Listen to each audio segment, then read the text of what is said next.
चलिए मेरे भाई शुरू करता हूँ। एक बार फिर से आप सभी लोगों का दिल की गहराइयों से स्वागत है।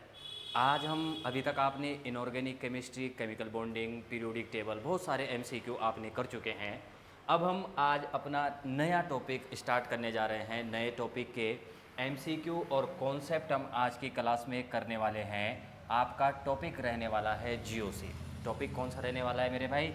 GOC, that is general organic chemistry. बहुत प्यारा टॉपिक है मेरे भाई, जनरल ऑर्गेनिक केमिस्ट्री। इसको डिटेल में समझते हैं और एक एक करके इसके एमसीक्यू के बारे में चर्चा करते हैं और कुछ सवालों को भी इस पे कुछ कॉन्सेप्ट, सवालों के थ्रू कुछ कॉन्सेप्ट को सीखने की मेरे भाई कोशिश करते हैं। बिल्कुल सिंपल बात। तो चलिए मेरे भाई शुरू करता हूँ। सबसे पहली बात, ऑफिशियल सिलेबस। ये जो मैं आपको ये जो बात बता रहा हूँ, ये मैं बता रहा हूँ यूकेपीएससी, ये बात मैं बता रहा हूँ यूकेपीएससी लेक्चरर मेंस एग्ज़ाम के लिए जो ऑफिशियल सिलेबस उसने दे रखा है, उस ऑफिशियल सिलेबस की मैं बात बता रहा हूँ। उसने क्या क्या ऑफिशियल सिलेबस के अंदर डाला हुआ है, पहले सिलेबस समझो और फिर सिलेबस से आप समझेंगे हम कि क्या क्या पढ़ना है। लिखा हुआ है जनरल ऑर्गेनिक केमिस्ट्री। कौन कौन से टॉपिक पढ़ने मेरे भाई इसने? तो ध्यान से देखो, इसमें लिखा हुआ है classification and nomenclature of organic compound. Organic compound का क्लासिफिकेशन और नेमिंग इसमें लिखी हुई है। नोमेनक्लेचर की अगर हम बात करें तो आपको पता ही है कि आपसे आयुपैक नेमिंग, कौन सी नेमिंग पूछ रहा होगा, आपको आनी चाहिए आयुपैक नेमिंग। और साथ ही साथ आपसे ये भी पूछ सकता है कॉमन नेमिंग। तो दो तरीके की नेमिंग की बात हम करते हैं, आयुपेसी नेमिंग एंड कॉमन नेमिंग। आपको हर एक चीज़ का ध्यान रखना है। ये पहला इसमें सिलेबस में मेंशन है। दूसरी बात, दूसरी हेडिंग इसमें डली हुई है electronic displacement effects. Electronic displacement effect में जिनकी हम बात कर रहे हैं, हम बात कर रहे हैं inductive effect, electromeric effect, mesomeric effect, resonance, hyperconjugation and their application in organic compounds. आपको इनके एप्लीकेशन पढ़ने पड़ेंगे। Inductive effect, mesomeric, hyperconjugation, resonance, इन सभी के आपको एप्लीकेशन भी आपसे पूछेगा। साथ ही साथ कुछ बेसिक चीज़ें और भी पूछी जा रही हैं, जैसे इलेक्ट्रोफाइल, न्यूक्लियोफाइल, इनके बारे में भी चर्चा करी हुई है। इलेक्ट्रोफाइल पहचान आना चाहिए, न्यूक्लियोफाइल। इंटरमीडिएट की बात करूं तो आपको दे रखा है carbocation, carbanion and carbon free radical. Intermediate आपको दे रखे हैं carbocation, carbanion and carbon free radical. इन सारे इन सब के बारे में आपको चर्चा करनी है। मोस्ट इंपॉर्टेंट टॉपिक बोल रखा है ऑर्गेनिक एसिड एंड बेस, यानी आपसे क्या पूछ रहा है, एसिडिटी और बेसिसिटी। इनका सवाल फिक्स रहता है मेरे भाई, acidity and basicity, acidity and basicity, इनसे भी सवाल पूछेगा। तो आपको अच्छे से एसिडिटी और बेसिसिटी के बारे में पता होना चाहिए। दूसरी बात, बहुत ज़्यादा बार effect of structure on the strength of organic acid and base. Structure पर क्या फ़र्क पड़ता होगा कि उसका, जिसके अंदर हम generally steric SIP, steric inhibition in protonation and steric inhibition in resonance SIR, इन दो की बात हम करते हैं। उसका कहने का मतलब यही है कि SIR steric inhibition in resonance and SIP steric inhibition in protonation. और ऑर्थो इफेक्ट की भी हम बात करेंगे, वो ये पूछना चाह रहा है। दूसरी बात ये मेंशन करके दे रखा है hydrogen bond and it's affect on properties of organic compound. Organic के अंदर हाइड्रोजन बॉन्डिंग बहुत सारे मॉलिक्यूल में बीच में कभी भी हाइड्रोजन बॉन्ड आ जाता है और वो पूरे स्ट्रक्चर को चेंज कर देता है। तो वो कहना क्या चाह रहा है मेरे भाई कि हाइड्रोजन बॉन्डिंग का इफेक्ट क्या, एसिडिटी पर बहुत इफेक्ट पड़ता है, बेसिसिटी पर इफेक्ट पड़ता है, रिएक्टिविटी पर इफेक्ट पड़ता है, बहुत सारी चीज़ों पर इफेक्ट करेगा। तो ये कंप्लीट सिलेबस है यूकेपीएससी की, जो ऑफिशियल वेबसाइट पर दे रखा है, ये सिलेबस है। चलिए मेरे भाई यहाँ तक बात क्लियर है? तो बिल्कुल सिंपल है। एक एक करके सवालों को मेरे भाई शुरू करते हैं, जिसके अंदर सबसे पहला सवाल आपका दे रखा है, सवाल नंबर फर्स्ट। सबसे पहला और सबसे बेसिक सवाल से शुरू करता हूं, जरा ध्यान दीजिएगा। धीरे धीरे धीरे धीरे करके कॉन्सेप्ट को हम बढ़ाएंगे। क्या दे रखा है सवाल? इसने बोल रखा है in the compound of CH2 और ये दे रखा है the C2C3 bond is a type of, कि C2C3 बॉन्ड का टाइप क्या होगा। क्या दे रखा है? कंपाउंड दे रखा है CH3, कंपाउंड दे रखा है CH2 डबल बॉन्ड CH फिर सिंगल बॉन्ड CH2, फिर दे रखा है सिंगल बॉन्ड CH2, फिर दे रखा है C, और फिर ट्रिपल बॉन्ड CH, ये दे रखा है। इसमें बोल रखा है उसने carbon number 2 and carbon number 3 का बॉन्ड का क्या टाइप होगा, बॉन्ड का क्या टाइप होगा। तो आप काउंटिंग कहीं से भी दे सकते हैं। इवन कार्बन है, मान लीजिए मैं यहाँ से काउंटिंग दे रहा हूँ, सपोज दैट मैं यहाँ से काउंटिंग दे रहा हूँ कि ये दी मैंने 1, इसको बोल दूँ 2, इसको बोल दूँ 3, इसको बोल दूँ 4, इसको बोल दूँ 5 और इसको बोल दूँ 6। तो किसकी काउंटिंग बोल रहा है वो, C2 एंड C3, यानी इस कार्बन की पूछ रहा है और इस कार्बन का पूछ रहा है। तो आपको क्या पता होना चाहिए, हाइब्रिडाइजेशन इसके बारे में पता होनी चाहिए। आती है हाइब्रिडाइजेशन। अब आपको पता होना चाहिए कि अगर हमारे पास सिग्मा बॉन्ड, जब भी कभी भी ऐसा सवाल आए तो आपको सिग्मा बॉन्ड काउंट करने हैं, नंबर ऑफ सिग्मा बॉन्ड, क्या काउंट करने हैं, नंबर ऑफ सिग्मा बॉन्ड। आपको क्या चेक करना है मेरे भाई, आपको number of sigma bond check करने हैं। और अगर आपने number of sigma bond check कर लिए तो उसके कोरोस्पोंडिंग हाइब्रिडाइजेशन आएगी।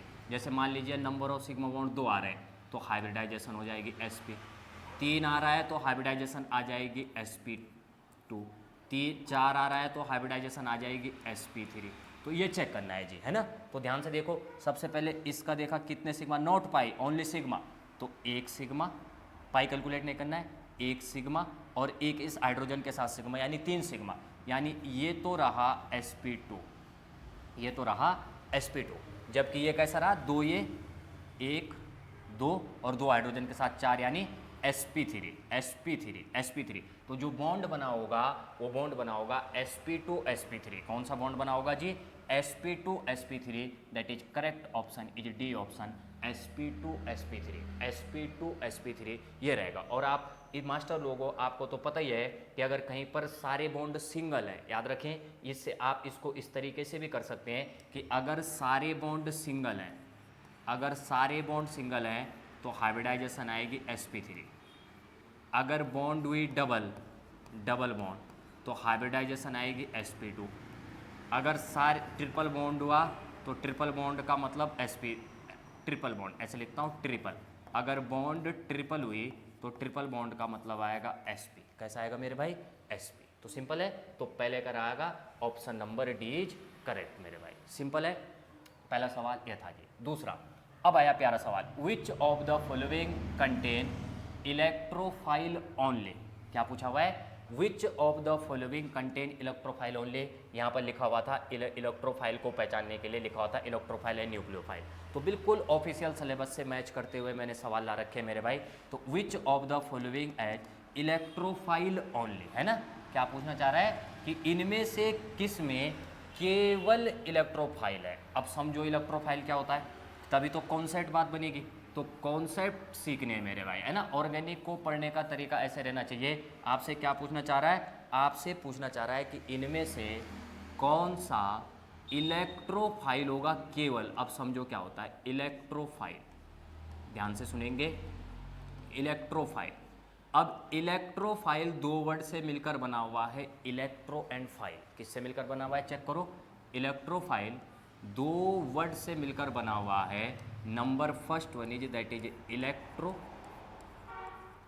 और दूसरा बना हुआ है फाइल। यस। अब इलेक्ट्रो का मतलब होता है मेरे भाई इलेक्ट्रॉन और फाइल का मतलब होता है लविंग स्पीसीज। क्या होता है मेरे भाई, लविंग स्पीसीज, लविंग स्पीसीज। यानी इलेक्ट्रोफाइल को हम बोले तो electrophile are electron loving species, phile are electron loving species, electron loving species, electron loving species. साथ ही साथ इलेक्ट्रोफाइल जो होते हैं these are electron deficient species. क्या होते हैं मेरे भाई, electrophile are electron deficient species. इनके पास इलेक्ट्रॉन की कमी होती है क्योंकि इनका ऑक्टेट जो होता है वो इनकम्प्लीट होता है, इनकम्प्लीट ऑक्टेट होता है मेरे भाई। क्या होता है, इनका इनकम्प्लीट ऑक्टेट होता है। सिंपल है। तो ये तो हुआ कि इलेक्ट्रोफाइल होता क्या है, इलेक्ट्रोफाइल इलेक्ट्रॉन लविंग स्पीसीज होती है। इलेक्ट्रॉन डेफिशिएंट स्पीसीज होती है क्योंकि इनका ऑक्टेट इनकम्प्लीट होता है। यहाँ तक बिल्कुल क्लियर है। अब पहचानते कैसे हैं इलेक्ट्रोफाइल को, देखना इलेक्ट्रोफाइल को हम दिखाते हैं ई पॉजिटिव, ऐसे दिखा देता हूँ इलेक्ट्रोफाइल को। बहुत आसान तरीका बता रहा हूँ, इलेक्ट्रोफाइल को पहचानने के दो तरीके, ध्यान से देखो इलेक्ट्रोफाइल को कैसे पहचान, क्या क्या खास बात। सबसे पहली बात, इलेक्ट्रोफाइल पर पॉजिटिवली चार्ज स्पीसीज अगर कोई है तो positively charge species are electrophile, positively charge species are electrophile. जैसे example, positively charge species are electrophile, जैसे NO पे आ जाए प्लस तो इलेक्ट्रोफाइल, Cl पे आ जाए प्लस तो इलेक्ट्रोफाइल। अब all positively charge species are not electrophile, सारी पॉजिटिवली चार्ज स्पीसीज इलेक्ट्रोफाइल नहीं हो सकती, जिसका एग्जाम्पल, बेहतरीन एग्जाम्पल है कि H3O प्लस हाइड्रोनियम आयन, ये इलेक्ट्रोफाइल पॉजिटिव चार्ज है लेकिन इलेक्ट्रोफाइल नहीं है। NH4 प्लस, NH4 प्लस पर पॉजिटिव चार्ज है लेकिन इलेक्ट्रोफाइल नहीं है, तो all positively charge species are not an electrophile. ये इस चार्ज में और इस चार्ज में अंतर है मेरे भाई, इस चार्ज में और इस चार्ज में अंतर है। ये जो चार्ज है, ये चार्ज वैकेंट ऑर्बिटल, खाली ऑर्बिटल को रिप्रेजेंट कर रहा है, दिखाना चाह रहा है, जबकि ये जो पॉजिटिव चार्ज है ये तब आ रहा है क्योंकि ऑक्सीजन 2 बॉन्ड बना सकता है, 2 से ज़्यादा बॉन्ड बना दिए, तो ये तब आ रहा है मेरे भाई, है ना। तो जरूरी नहीं है कि सारी पॉजिटिवली चार्ज स्पीसीज इलेक्ट्रोफाइल हो। दूसरी बात, मोस्ट इंपॉर्टेंट बात है कि इनके पास, इलेक्ट्रोफाइल के पास वैकेंट ऑर्बिटल होना जरूरी है। क्या होना है? वैकेंट ऑर्बिटल होना जरूरी है। अब वैकेंट ऑर्बिटल p खाली हो सकती है, p ऑर्बिटल वैकेंट p, या ऑर्बिटल d खाली हो सकती है, d ऑर्बिटल। तो p भी वैकेंट हो सकती है, d भी वैकेंट हो सकती है। जैसे p की बात करूं तो p में, अगर हम p की बात करें तो p में तो बहुत सारे एग्जांपल हो सकते हैं। AlCl3 याद करो, BCl3, ये सारे, इनको लेविस एसिड भी बोलते हैं। डी ऑर्बिटल की बात करूँ, ZnCl2, डी ऑर्बिटल, इनके पास तो अभी लिखा ली होती है। FeCl3, FeCl2 एटसेट्रा एटसेट्रा, दुनिया भर के हो सकते हैं। तो आपको क्या चेक करना है? इलेक्ट्रॉन डेफिशिएंट कौन सा है। ऑप्शन नंबर चेक करें, वाटर, वाटर के पास लोन पेयर होगा, चेक करना। ऑप्शन नंबर फर्स्ट में वाटर के पास लोन पेयर है तो ये नहीं हो सकता लोन पेयर वाला। मैंने क्या कहा? Electrophile only, electrophile only. Second option में अमोनिया के पास लोन पेयर है तो ये भी नहीं हो सकता। तीसरा ऑप्शन है ROH एल्कोहल, इसके पास लोन पेयर है, ये भी नहीं हो सकता। इसके पास लोन पेयर है, ये भी नहीं हो सकता। तो एक डी बचा, कैसे चेक करेगा? AlCl3 करेक्ट ऑप्शन डी होगा, चौथा ऑप्शन। क्यों? AlCl3 वैकेंट p ऑर्बिटल खाली होगी। SO2 इसके पास भी ऑर्बिटल वैकेंट होती है। तीसरी बात, Cl पॉजिटिव है तो इसके पास भी वैकेंट ऑर्बिटल होगी। तो correct option is D option, correct option is D option. Fourth option is correct option मेरे भाई, याद रखोगे। तो कितना प्यारा सवाल था, बिल्कुल बढ़िया सवाल था मेरे भाई, आसान सवाल था, लाजवाब सवाल था, बेहतरीन सवाल था। क्लियर है मेरे भाई? बिल्कुल सिंपल है। अब चलता हूँ आगे। आगे एक और बात पर चर्चा करते हैं मेरे भाई। नेक्स्ट है तीसरा, क्वेश्चन नंबर 3 है मेरे भाई। क्या बोला है? Give the correct order of increasing acidity of the following compound. Increasing acidity of the following compound, increasing order में इनकी एसिडिटी बतानी है। अब क्या होता है एसिडिटी? चेक करो आप, एसिडिटी कैसे बता सकते हैं मेरे भाई? एसिडिटी सुनना जी, एसिडिटी जो होती है वो डायरेक्टली प्रोपोर्शनल होती है इलेक्ट्रॉन विड्रोइंग ग्रुप के, एंड इन्वर्सली प्रोपोर्शनल होती है इलेक्ट्रॉन डोनेटिंग ग्रुप के। अब आपको ये सारी बातें पता होनी चाहिए। क्या कहा मैंने? एसिडिटी इन्वर्सली प्रोपोर्शनल होगी इलेक्ट्रॉन डोनेटिंग ग्रुप और डायरेक्टली प्रोपोर्शनल होगी इलेक्ट्रॉन विड्रोइंग ग्रुप के। अब यहाँ पर चेक करो, यहाँ पर जितना नज़दीक होता है, याद रखें DNP रूल, DNP रूल, क्या ध्यान रखें? DNP rule. सबसे पहले D का मतलब सबसे पहले चेक करी जाती है डिस्टेंस, N का मतलब फिर चेक करा जाता है नंबर कि कितने नंबर हैं, 2 3 4 5, और P का मतलब फिर चेक करा जाता है पावर। तो हो जाएगा डिस्टेंस, नंबर एंड पावर। सबसे पहले डिस्टेंस, तो इन दोनों में जिसकी डिस्टेंस कम होगी उसका -I इफेक्ट ज़्यादा होगा, यानी पहला वाला। तो पहला वाला सबसे ज़्यादा एसिडिक होगा, पहला वाला सबसे ज़्यादा एसिडिक होगा।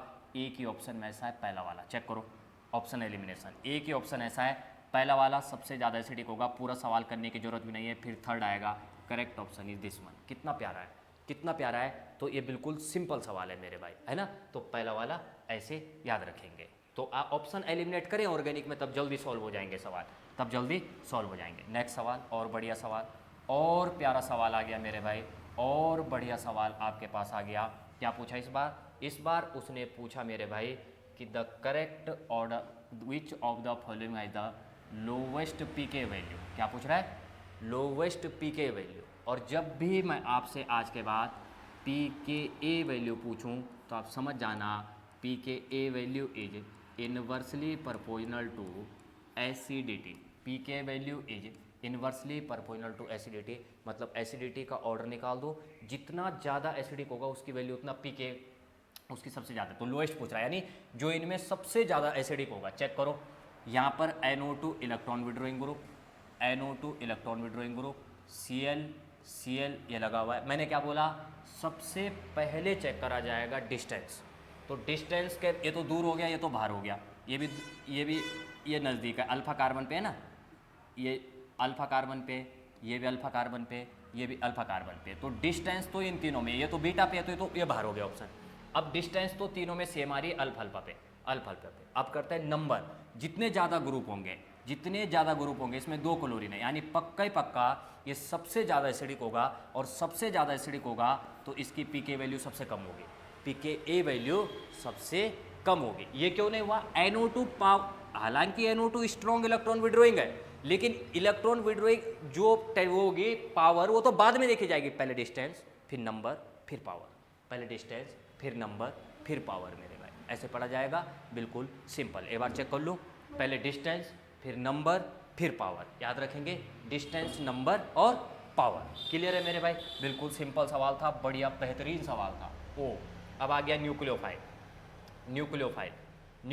के बारे में। 5वां सवाल है, a nucleophile called an ambient nucleophile. क्या होते हैं?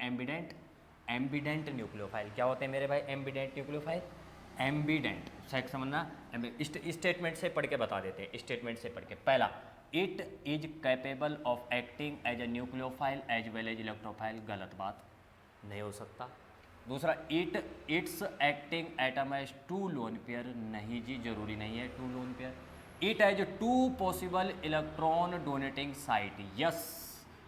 यस, एम्बिडेंट न्यूक्लियोफाइल का मतलब होता है जिसके पास 2 डोनर साइट होंगे। क्या होगा मेरे भाई? जिसके पास 2 डोनर साइट होंगे उसी को नाम दिया जाता है एम्बिडेंट न्यूक्लियोफाइल। जैसे साइनाइड है, साइनाइड एक एम्बिडेंट न्यूक्लियोफाइल होता है। कार्बन के ऊपर भी नेगेटिव चार्ज है और इस पे भी लोन पेयर है, तो कार्बन से भी डोनेट कर सकता है, इलेक्ट्रॉन का पेयर, और नाइट्रोजन से भी डोनेट कर सकता है। लेकिन एक टाइम पर केवल एक ही एटम एक्टिव रहेगा, दोनों एक साथ नहीं जा सकते। तो एक टाइम पर एक ही एक्टिव रहेगा। It can act as a Lewis acid. नहीं, ये न्यूक्लियोफाइल है तो लेविस एसिड तो वही नहीं सकता। तो इसका मतलब करेक्ट ऑप्शन कौन सा हो जाएगा मेरे भाई? सिंपल हो जाएगा, ऑप्शन नंबर 3। क्लियर है? उसके बाद चलता हूँ चौथा सवाल। नेक्स्ट सवाल क्या? बहुत प्यारा सवाल है, बहुत आसान सवाल। Rank the indicated bond in each compound in their increasing bond strength. एक तो बॉन्ड, इसने पहला बॉन्ड ये वाला बॉन्ड बता रखा है, that is this one.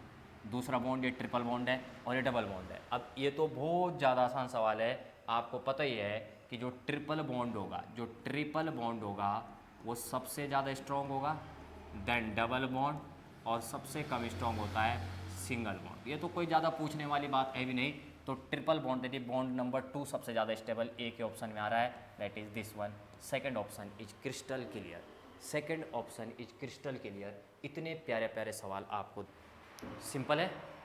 Next सवाल पर चलता हूँ। अब आया बहुत प्यारा सवाल, arrange the following group in order of decreasing Meta directing strength. क्या पूछना चाह रहा है? पूछना चाह रहा है मेटा डायरेक्टिंग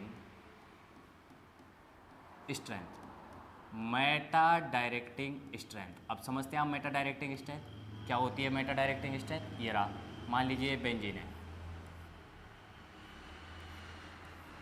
ये बेंजीन है, इस बेंजीन पर कोई भी G ग्रुप है लगा हुआ, कुछ भी हो सकता है, इलेक्ट्रॉन डोनेटिंग हो सकता है, इलेक्ट्रॉनिक हो सकता है। अगर इस ग्रुप के रेस्पेक्ट में हम बात करें तो ये रहा मेटा पोजीशन। कौन सी पोजीशन है ये है मेटा पोजीशन। अब वो पूछना चाह रहा है इन चारों में से मेटा डायरेक्टिंग ग्रुप का ऑर्डर क्या होगा। मैं आपको बता दूं, मेटा डायरेक्टिंग ग्रुप जो होता है वो डायरेक्टली प्रोपोर्शनल होता है इलेक्ट्रॉन विड्रोइंग ग्रुप के या इलेक्ट्रॉन विड्रोइंग नेचर के।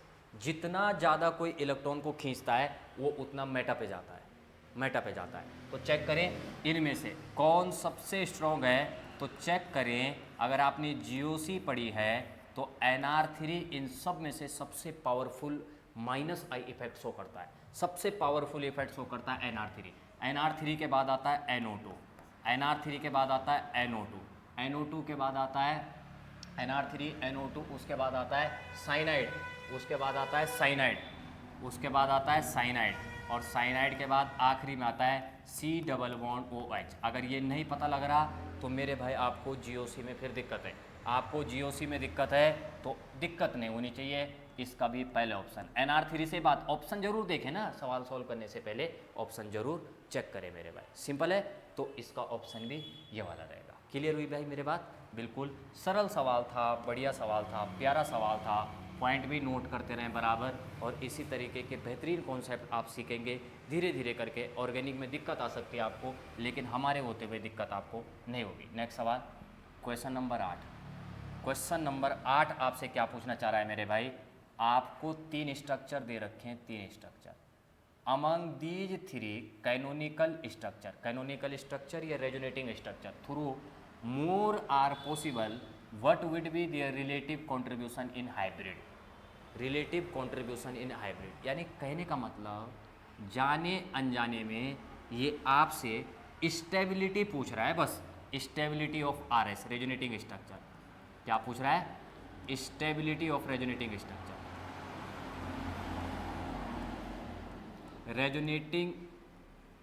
रेजोनेटिंग स्ट्रक्चर की स्टेबिलिटी का ऑर्डर पूछ रहा है। अब कैसे चेक करते हैं?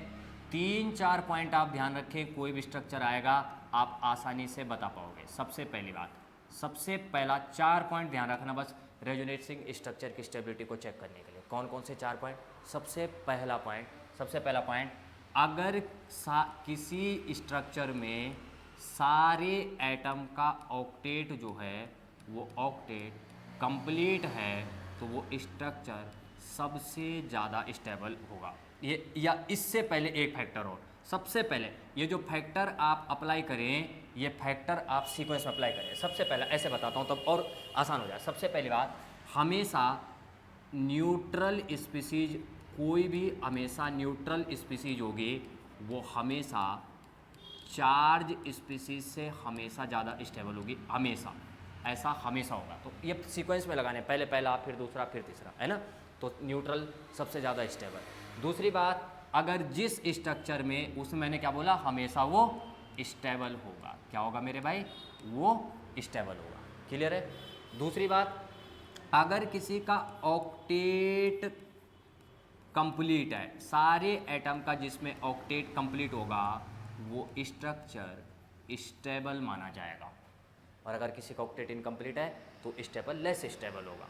तीसरी बात, आपको चेक करना है नंबर ऑफ कोवेलेंट बॉन्ड जिसमें ज़्यादा होंगे। क्या होगा?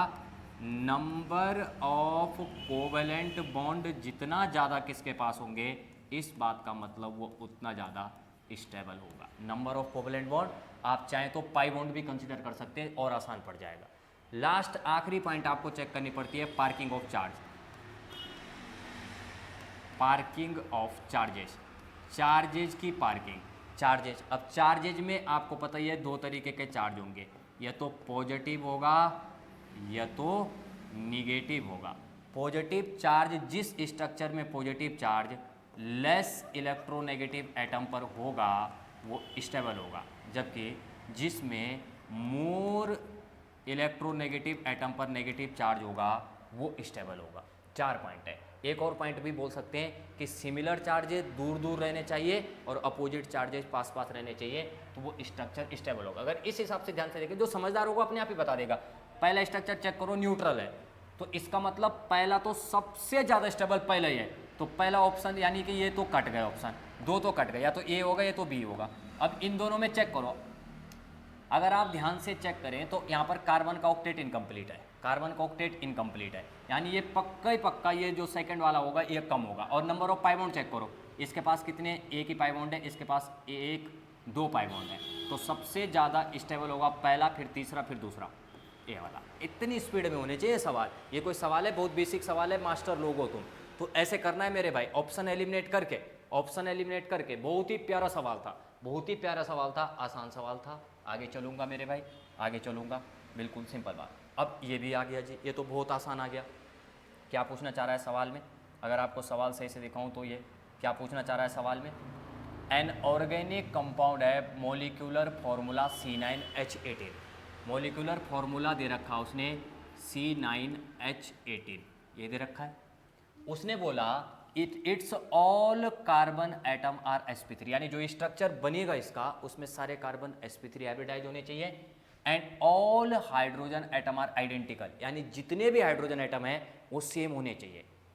द इट्स स्ट्रक्चर फॉर्मूला, अब चेक करो, है ना कितना प्यारा सवाल है कि सारे, जब सबसे पहले पहला ऑप्शन चेक करो, है ना पहला ऑप्शन, अगर आप जान सके सारे कार्बन sp3 हाइब्रिडाइज हैं इसमें, ऑल को, क्योंकि सारे सिंगल बॉन्ड है, सारे सिंगल बॉन्ड है तो sp3 होंगे, sp3 तो हैं, लेकिन क्या सारे हाइड्रोजन एक जैसे हैं, नहीं मेरे भाई, एक से चेक कर, ये हाइड्रोजन कितना है, कार्बन की डिग्री चेक कर, तो ये है 1 डिग्री, अगर कार्बन की डिग्री 1 है तो हाइड्रोजन की डिग्री 1 है, इस बीच वाले को चेक करेगा इस हिसाब से तो ये तो 3 डिग्री हो जाएगा, यानी आइडेंटिकल नहीं है, आइडेंटिकल नहीं है। चेक कर इसे, इसको चेक कर, सारे कार्बन, ये कार्बन भी sp3, ये भी sp3, ये भी sp3, सारे sp3 हैं, ऑल sp3।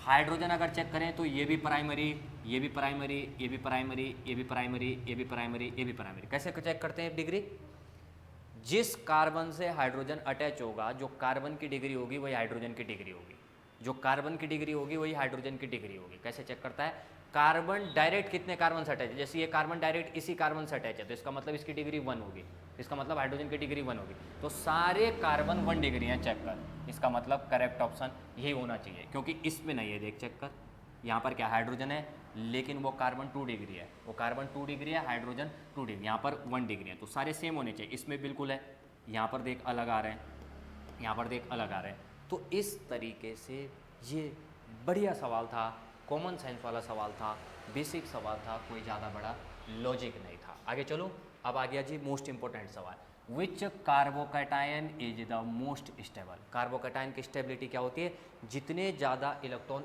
डोनेटिंग ग्रुप होंगे लगे हुए, जितने ज़्यादा इलेक्ट्रॉन डोनेटिंग, स्टेबिलिटी ध्यान से देखना, स्टेबिलिटी ऑफ कार्बोकैटायन, क्योंकि कार्बोकैटायन इलेक्ट्रॉन डेफिशिएंट होता है, stability of carbocation is directly proportional to electron donating group and inversely proportional to electron withdrawing group, क्योंकि कार्बोकार जो होता है, carbocation are electron deficient species, है ना। तो ये अब चेक करना कौन सा, सबसे पहले इफेक्ट चेक करो कौन सा लग रहा होगा। तो यहाँ पर अगर इस कार्बोकैटायन को ध्यान से देखें तो इसका अल्फा हाइड्रोजन चेक कर ले, sp2 कार्बन की बगल वाला कार्बन होता है, sp3 कार्बन पर जो हाइड्रोजन है, तो यहाँ पे कितने हाइड्रोजन है, एक हाइड्रोजन तो यहाँ पे, दो यहाँ पे और एक यहाँ पे, तो इसके पास टोटल कितने अल्फा हो गए, इसके पास हो गए 2 3 4 अल्फा, इसके पास है टोटल 4 अल्फा हाइड्रोजन, इसके पास है टोटल 4 अल्फा, इसके पास कितने हो गए CH3, 3 तो यहीं पे हो गए, दो यहाँ पे हो गए 5, एक यहाँ पे हो गया 6, तो इसके पास है टोटल 6 अल्फा हाइड्रोजन, इसके पास है टोटल 6 अल्फा हाइड्रोजन, इसके पास चेक कर, इसके पास 2 4 5 अल्फा हाइड्रोजन, इसके पास चेक कर